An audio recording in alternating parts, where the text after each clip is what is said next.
ప్రతి విజయ కథ కూడా ఒక చిన్న ప్రారంభంతోనే మొదలవుతుంది. ఒక చిన్న గ్రామంలో అర్జున్ అనే ఒక అబ్బాయి ఉండేవాడు.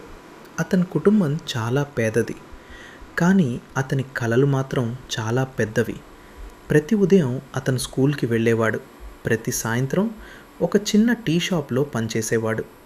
చాలామంది అతను చూసి నవ్వేవాడు.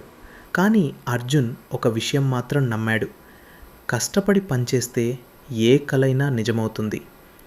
ప్రపంచం మొత్తం నిద్రపోతున్న సమయంలో కూడా అతను మాత్రం మేల్కొని ఉండేవాడు, చదువుతూ, నేర్చుకుంటూ. రోజులు గడిచాయి, సంవత్సరాలు గడిచాయి. ఒకరోజు అర్జున్ తన కలలను సాధించడానికి పెద్ద నగరానికి వెళ్ళాడు. చాలా కష్టాలు వచ్చాయి, చాలా ఓటములు ఎదురయ్యాయి. కానీ అతను ఎప్పుడూ వెనక్కి తగ్గలేదు.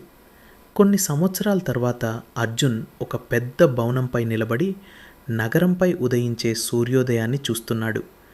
మట్టి రోడ్లపై నడిచిన ఆ చిన్న గ్రామ అబ్బాయి ఇప్పుడు విజయంతో నిండిన జీవితాన్ని నిర్మించాడు. గుర్తుంచుకోండి, ఎవరి కలలపై నవ్వకండి.